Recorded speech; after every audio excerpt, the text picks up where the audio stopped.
ketika kados Pak Romi wau nggih. Artinya ini kalau kita misalkan begini ya. Kalau ada orang yang sudah nggak mampu melakukan dosa besar lagi, sedangkan dia itu pernah melakukan dosa besar. Misalnya dia itu pernah melakukan zina, ya pernah melakukan zina. Yang jelas dia itu kan tobat itu kan tetap terbuka, kapanpun kan tetap terbuka selama dia itu belum ditenggorokan. Malam minggu itu kan seperti itu. Ya. Nah sekarang gimana? Caranya bertaubat gimana? Ya, caranya bertaubat itu gimana? Ya, caranya bertaubat ya yang jelas itu tetap satu ada yang menyesal, yang kedua tidak mengulangi lagi. Sedangkan dia memang sudah mampu, mau mengulangi gimana? Memang sudah tidak mampu. Makanya dia itu menunjukkan bahwa kalau dia itu tobat, dia itu menyesal, dia tidak mengulangi lagi, dia itu harus bertobat juga dari dosa-dosa yang sebanding dengan perbuatan zina. Anggap saja seperti di sini dicontohkan hibah. Kalau hibah kan termasuk dosa juga. Nah, seandainya ada orang itu katanya tobat toko zina, toko sembarang wis masuk ketua NS gak mampu. Tapi kok sik rasan-rasan ae adu-adu ae. Ini menunjukkan bahwa dia itu belum melakukan tobat dari zinanya itu. Ya, makanya apa artinya? Kesempatan untuk bertobat walaupun dia sudah tidak mampu melakukan kemaksiatannya, dia itu tetap ada kesempatan untuk bertobat. Caranya gimana? Caranya dengan bertobat dari dosa-dosa yang sebanding atau seimbang dengan dosa zina. Tidaklah fisuro, tidak dengan yang tidak sama dengan bentuknya, tapi derajat dan grade-nya itu sama, kelasnya itu hampir sama lah, walaupun di sini tangan tafawut kan seperti itu ya, artinya berbeda-beda, tapi itu menunjukkan bahwa orang itu memang benar-benar bertaubat, benar-benar menyesal bahwa dia itu telah melakukan dosa. Bayangkan logikanya gini, ketika orang itu ahli zina tapi wis tobat, tapi dengan rasa sih gelem sembuh, seandainya punya kemampuan lagi pasti dia itu mau berzina lagi. Ini cili-cili itu apa sing sebandingan disikat terus ya. Makanya artinya gini. Ketika orang itu bertobat dari ya sesuatu yang sudah tidak dimampui, bertobatnya gimana caranya? Caranya yaitu dengan bertobat dari dosa yang sebanding dengan perbuatan dosa yang telah dilakukan. Tapi lek menungto yo gak nyesal, gak opo, bahkan malah bangga diceritakan ini bukan bertaubat ini malah. Ya, artinya apa? Ya tetap ada an-nadmu, ada al-iqla, ya. Kan seperti itu, syaratnya kan seperti itu. Kalau dalam Nafisani ya dalam apa jenenge Ibadatul Aqiyah kan seperti itu. Tetap tiga itu harus ada, tiga komponen itu harus ada. Cuman kadang-kadang kan muncul wis tua ya mesti ae tobat wis gak kuat. Ya yo kuat ae. Artinya apa? Artinya Imam Ghazali ini menyikapi nomor 3 ini. Orang itu walaupun sudah gak mampu melakukan dosanya, tapi dia itu tetap ada kesempatan untuk bertaubat. Bukan karena tidak, saya malah satu tobat itu saya paham. Cuman yang jadi pertanyaan itu karena di dalam tasawuf ini mau letuang letak iso ngelakonin dia kan percuma kita tobat tetap kita terima. Enggak percuma, ngoboten iki. Lho enggak dirapi cuman iya begini loh. Maksudnya begini, pemahaman saya begini. Iso terima kakek. Misalnya ya, sampai lagi ngoden iso zina kan. Setelah tak iso zina. Kakek makin kok setelah tobat yang tua terima dalam kakek kudu moropen, kudu ditukar dengan enggak ditukar. Mboten sing ada tuh pertukaran enggak ada. Keterangan yang menukar enggak ada di mana? Enggak begini di situ di tasawuf itu begini keterangannya. Kamu harus seumpamanya kamu masih tua bisa melakukan dosa dalam masa tua. Nah, misalnya, contohnya, iso kok melakukan, saya bisa walaupun saya sudah tua melakukan dosa ini. Nah, dengan tasawuf, kalau kamu tidak melakukan dosa ini, berarti dosa kamu yang zina itu diterima. Masuk rekana, masuk tobatnya. Gitu loh ini, masa. Ya begitu kan Pak Jenderal. Boten ngeten lho, makanya kalau jelasaken malih niki. Karepe Pak Jenderal ini ngeten lho. Karepe kitab ini yang nomor 3 ini seperti ini. Artinya, ketika kita pernah melakukan dosa besar misalnya pun tahu nglakoni dosa gede. Sedangkan sekarang misalnya tahu nglakoni zina.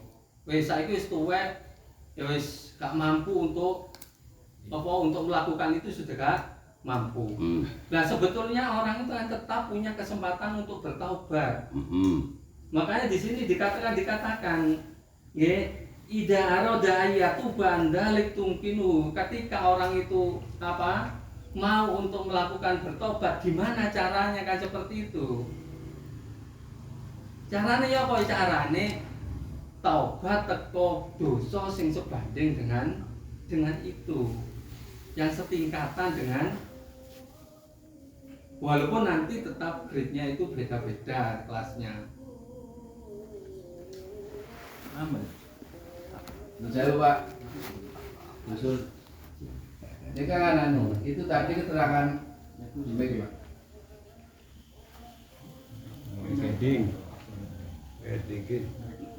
Itu tadi keterangan Pak Sinar tadi kan urusan tasawuf. Versi tasawuf itu kan contohnya kan cuma orang apa itu? Seperti orang ikrar. Ada salah satu orang pernah berbuat dulu masih mudanya pembunuhan, zina, termasuk dosa besar itu. Dan setelah tua, beliau tidak berdaya untuk melakukan sesuatu pembunuhan tadi itu. Jadi orang itu tetap melaksanakan, tidak menghibah, tidak rasan-rasan dan tidak apa itu? Tidak melakukan hal-hal yang dosa, katakanlah dosa kecil, itu boleh dikatakan sudah bertobat. Dan cuma dua versi itu. Seandainya orang tersebut tidak melaksanakan rasan-rasan, maksiat dan sebagainya, itu dikatakan tidak bertobat. Cuma dua versinya itu. Kan cuma sekedar contoh tadi itu.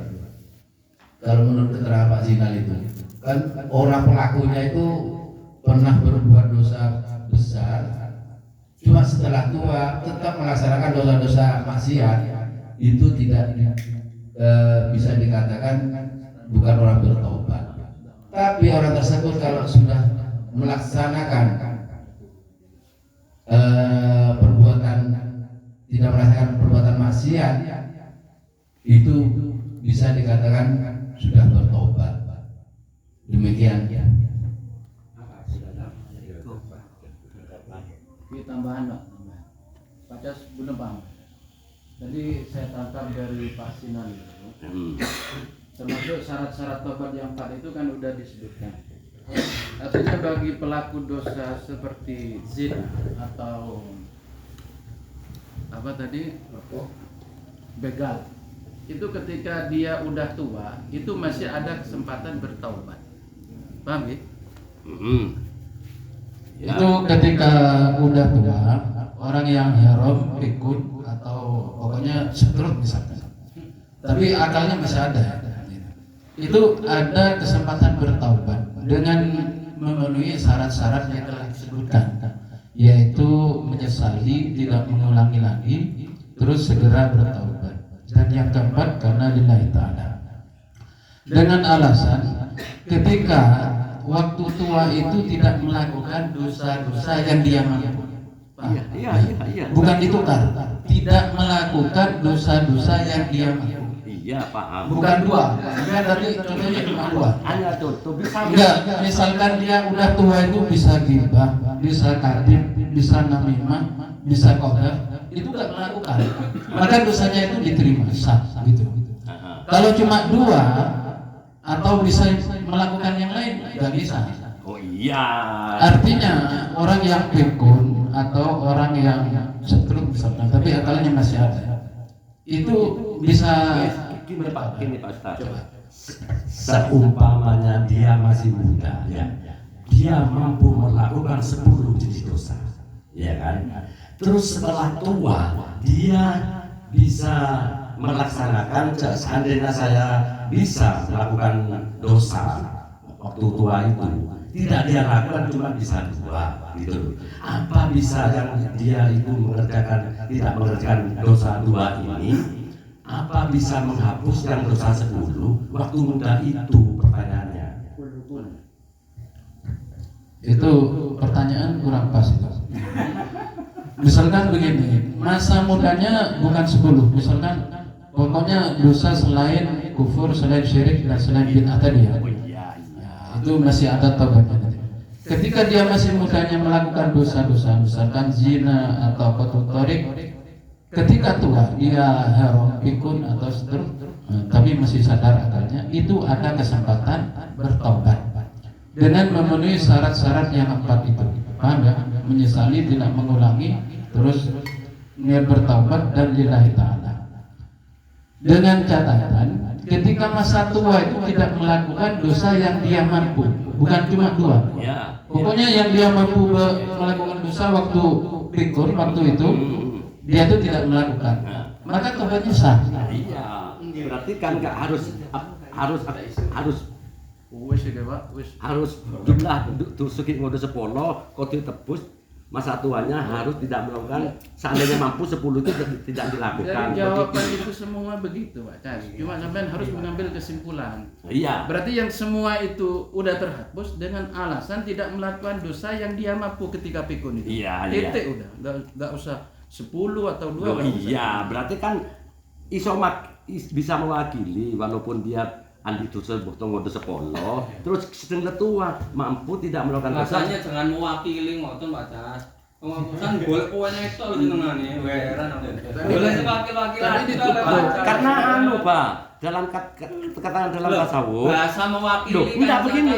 Dalam tasawuf maksud saya gini, kalau kita menggunakan bahasa mewakili, sampean itu seakan-akan nggak menyesali dosa-dosa yang telah dilakukannya itu. Gini loh Pak. Cukup melakukan. Tetap melakukan syarat-syarat. Iya, aku aja paham Pak maksudnya. Paham cek paham soal dosa cek. Ibu itu ada dua. Cuman dalam tasawuf kan tasawuf kan keterangan. Mau letua, iya, dalam kitab letua. Sing letua azina kan lo mampu kan? Iya kan? Terus kok atau betul tak azina tak masuk dalam tasawuf. Masuk, Pak sing mboten. Iya, masuk. Tidak masuk selama dia masih melaksanakan yang dia dosa yang mampu. Lah iya, pertanyaan saya itu di situ. Lah iya, gak masuk ketika dia itu masih melakukan dosa yang ia mampu. Tapi ketika dia tobat dan tidak melakukan dosa yang ia mampu, maka dosanya itu diterima kan? Lah iya, berarti kan dihapus kan yang dosa zinanya itu. Iya kan bertaubat. Iya bertobat. Cuman kalau taubatan kok atau betul ngelakukan zina boleh kan dalam kitab itu kan nggak masuk karena dia sudah tidak mampu melakukan. Itu inti pembahasan ini begini Pak Jos dari depan. Bagaimana tobatnya? Kalau kita simpulkan, bagaimana tobatnya orang yang udah pikun sedangkan dia pelaku dosa sebelumnya, maka masih bisa dengan syarat ketika dia pikun atau ketika dia haram itu tidak melakukan dosa yang dia mampu. Iya. Dengan memenuhi syarat-syarat yang 4 harus menyesali. Misalkan zina, cerita, pokoknya di baru-baru kasih zina cerita itu, berarti tidak tobat ya? Kalau begitu. Iya Pak, jangan aja kan tidak melakukan dosa itu Pak selama tuanya. Setelah tua dia mampu tidak melakukan dosa. Terus coba ngelakonin mampu, ngelakonin dosa dia sedang ketua. Terus dia tidak mengerjakan. Kan bisa yang terakhir simpulkan Pak Amin. Orang pampak tak jauh. Terima kasih. Ini sebenarnya wajib taubat itu atas segala dosa. Ada seseorang punya dosa 10, 1, 2, 3. Lalu dia tobat 2, yang ditobati 2. Saya niat tobat yang 2, 8 tidak. Ini sohat taubatuhu. Lalu bagaimana yang 8? Tetap tidak diampuni oleh Allah. Ini ada keterangan seperti Oh itu. iya, kalau begitu saya paham. Wa yajibu Iya wes. ayatuba min jami'idz dzunubi fa in taba min ba'diha. Nah, ini sahhat taubatuhu inda ahlil haqqi min dalika dzambi wa baqiya alaihil baqi. Berarti yang 8 itu belum ditaubati, masih disisai. Jadi dosa sekian ditaubati, saya tak taubat yang naudzubillah mencuri itu ada nikah. Itu mungkin Yang- bagi yang normal itu. yang- Ini bagi yang haram, yang pikun. Oke, kalau yang tidak mampu. Annas Saykhoh al-Harimah al-Faniyah alladhi sabaqa minhu zina wa qat'ut tariq idza arada ayyatuba dzalika tumkinuhu at-taubatu la mahalata idza lam yughlaq anhu babuha. Mungkin sama keterangannya seperti tadi. Cuma secara umum taubat itu ya berdasarkan dosanya. Saya bertaubat atas dosa apa gitu. Sehingga taubat di sebagian dosa pun ini sah hukum taubatnya, walaupun yang tersisa itu tidak ditaubati, artinya tidak diampuni oleh Allah karena tidak mengikuti dari awal ini. Mungkin cukup sekian baca. Ya wes, kalau begitu kan harus satu-satu. Wong segi ngoden iso nglakoni dosa 10, sedang mas satu aku kudu nyarek engko semung turing iso nglakoni dosa riya. Jek lakone 10 kudu kan begitu. Saya kira tadi itu sudah dijawab oleh Pak istilahnya Pak Cas itu Pak siapa? Pak Iron. Pak Khairon sudah jelas, tapi Pak Cas itu mempertahankan egonya menurut saya. Pak Cas itu mungkin untuk meyakinkan mujawab. Ini benar. Iya, enggak, saya enggak ya begitu. Meragukan yang jawab. Ya enggak coba dengan keterangan Tidak, awal Pak Cas, dia. kan tadi Amit Pak Cas Ah. sudah diterangkan oleh Pak Khairon tadi kalau pikun kemudian dosa yang dulu itu yang mampu dikerjakan itu sudah tidak dikerjakan, ya udah sudah ditaubat, sudah termasuk taubat itu aja. Waktu sampai ilustrasikan waktu mudanya sampai mengerjakan dosa 10 ya kan. Kemudian setelah tua kata Pak Khairon tadi, prei sudah agak ngelakoni. Ya udah. Sudah ya, berarti kan selesai kan begitu. Lanjut.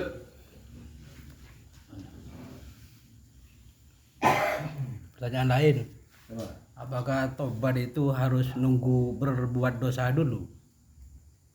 Misalkan nggak berdosa, wis nggak perlu bertobat karena nggak. Misalkan aku nggak pernah mencuri kok mau tobat. Apa nunggu berdosa dulu? Artinya kalau nggak berdosa wis nggak bertobat. Misalkan dia kan Istighfar maksudnya. lah ini penggemar istighfar lah. Kalau kembali ke apa itu menurut tempatnya salah dan dosa kan tak mungkin. Pertanyaannya salah, bisa ada iya. Dibalik no. Ya iya tak. Kan begitu. Berarti nunggu dosa dulu berarti. Ya enggak, walaupun tidak dosa jangan mendosakan ada dosa. Meta atau betul kan begitu. Jadi walaupun tidak melakukan dosa tetap tobat, jangan lakukan dosa kan begitu. Tapi ada orang bertobat. Tetap tobat berarti. Iya. Minta hapus dosa yang akan datang, yang belum ketahui. Ada itu. Yang sudah dikerjakan atau yang akan datang mudah-mudahan. Nah, yang akan datang kan nggak tahu. Ya.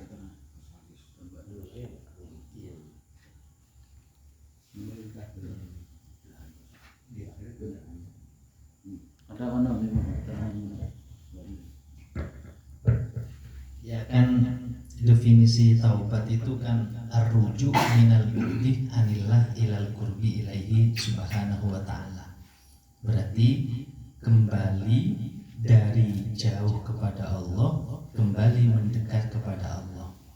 Sehingga at-taubatu wajibun min kulli dhanbin wa wujubuha mujma'un alaih.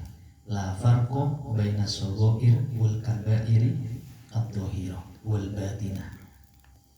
Ini taubat itu karena berarti berangkatnya jauh dari Allah biar kembali dekat kepada Allah. Apakah harus menunggu berdosa dulu? Berarti kan kalau dirinya merasa sudah dekat sama Allah, berarti kan tidak perlu rujuk. Tetapi tidak ada kan manusia yang tanpa dosa. Itu kalau di kitab apa? Dzurratun Nasihin ya. Jadi yang dihitung itu adalah waqtal khuruj wa waqtat dukhul, keluar masuknya nafas. Itu kan yang biasa akan ditanyakan itu. Jadi sehari semalam 24 jam itu nafasnya 4.300 sekian, atau yang akan dihisab besok. Dalam keadaan ingat Allah atau tidak, itu juga termasuk dosa al-batinah tadi. Bukan hanya yang dohirah dosanya, yang batinah masuk.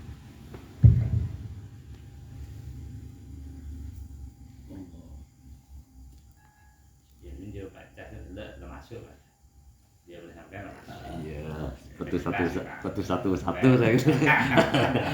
Mon sak ki ngoten semono ya kudu nyare ki tobat nyare semono saya iso tak nglakoni itu kan begitu. Baca yang di Tambihun Ghafilin. Di Tambihun Ghafilin. Sa'atu laili wan nahar arba'un wa ishruna. Fal insanu mutanaffisun fi kulli sa'atin mi'atun wa samanina nafasan. Satu manusia itu bernafas setiap jamnya mi'atun wa samanina nafasan, 180 nafasan. Lah fafil laili wan nahari yatanaffasu arba'ata alafin wa sulusami'atin wa ishrina nafasan, 4.320 nafasan. Lah wa fi kulli nafasin yus'alu bisu'alaini. Setiap nafas ditanya 2 pertanyaan. Waqtal khuruj wa waqtad dukhul. Waktu keluarnya nafas, waktu masuknya nafas. Ay amalin umilat fi khurujin nafasi wa dukhuliha. Apa yang dikerjakan ketika nafas itu keluar, apa yang dikerjakan ketika nafas itu masuk. Berarti sehari semalam 4.320. Ini yang batinah tadi. Itu tobatnya versi apa? Tasawuf apa? Oke. Ada ngaji tasawuf. Hah? Versi tasawuf ya. Terus kalau versi tasawuf itu pakai sifat jamalnya Allah apa jalalnya Allah? Gak ada versi tasawuf atau apa kalau taubat. Jadi taubat itu Enggak kan tadi kata Ustaz kan ada dipertanyakan tiap nafas tiap detik ya kan? Itu kan harus 2 versi itu. Kalau hisaban itu apa pakai versinya sifat jamalnya Allah apa pakai sifat jalalnya Allah? Kan begitu harusnya. Kalau pakai sifat jalalnya Allah iya dipertanyakan tiap detik tiap menit. Tapi kalau sudah pakai apa jamalnya Allah kan lain lagi. apa kalau Ya jamal Allah ya kebebasan Allah bebas tanpa Allah kan begitu. Allah punya kasih sayang.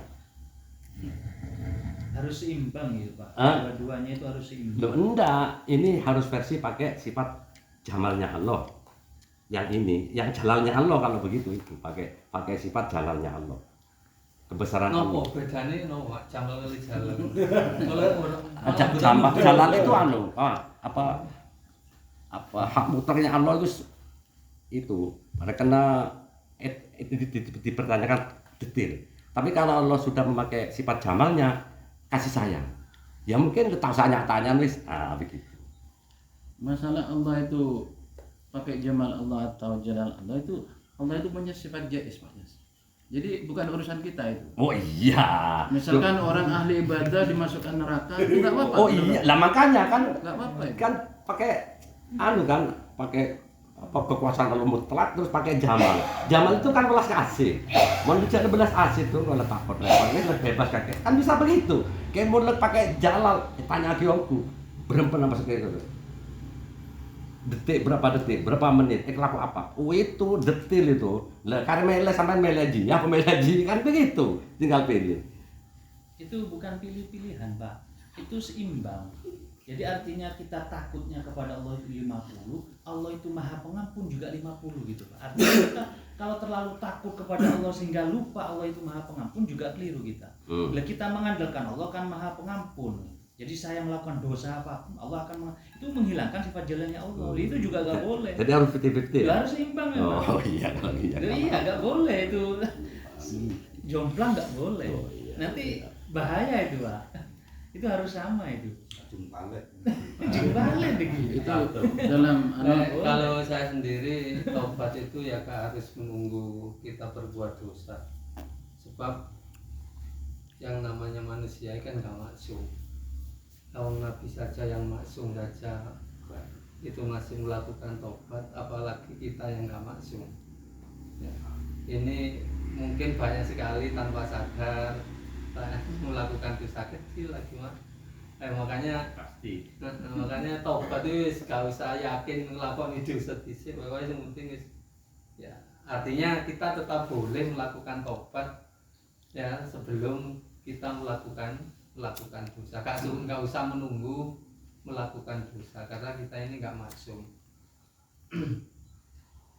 Makanya kata Imam Ghazali tidak ada dosa besar, tidak ada dosa kalau ditobati, tidak ada dosa kecil kalau tidak ditobati. Dosa kecil kalau tidak ditobat bodoh jadi bodoh. Kalau ditobati walaupun besar kayak apa, yang pahalanya lebih besar. Jadi tetap harus ikrar, harus mengakui. Sangat itu sekali. Ini tadi ditanya. Ini terakhir. Halo.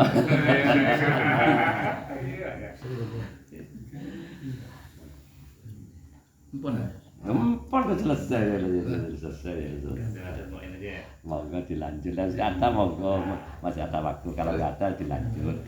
Ya, ya. Nah, masalah tobat. Mudah-mudahan kita minat taibin ya, orang yang selalu bertobat meskipun tidak harus melakukan dosa dulu. Atas ini orangnya perhitungan saya lihat ya. Kalau sudah dikasih perbandingan sama Pak Amin pengimbang baru dia mundur alona ya. Kalau tidak begitu selalu kodak saja Jamal sama Jalal tadi ya. Ya memang Ngapain lagi Jamal? kita Kalau milih Jamal ya. Iya. Dia mau milih Jamal boleh silahkan pilih. Kalau milih Jamal boleh. Ini Pak Jasa katanya Pak Amin tadi perbandingan. Jadi perhitungannya itu kalau kita baikkan khairon ya fa khairon, baikkan asaron ya pasaron, maka nanti akan hisabnya sesuai itu nanti. Tidak bisa kemudian kita mengandalkan ya itu logikanya kata Pak Amin. Dengan jamalnya Allah. Jamal itu apa sih? Jamal itu artinya apa? Kasih saya. Baik. Lah iya. Jamal itu baik, bentuknya Rahman Rahim itu pangeran kan gitu. Jadi kalau hanya mengandalkan itu maka ya enak-enaknya hati berbuat apapun pokoknya lah itu tidak bisa kan? Akan menghilangkan sifat apanya Pak Min? Jamalnya Allah gitu katanya ya. Jadi harus seimbang. Gitu aja ya. Iya. Saya kira cukup. Kita kembali ke fikih sekarang. Jadi tasawufnya selesai, kemudian kita ngaji fikih sekarang.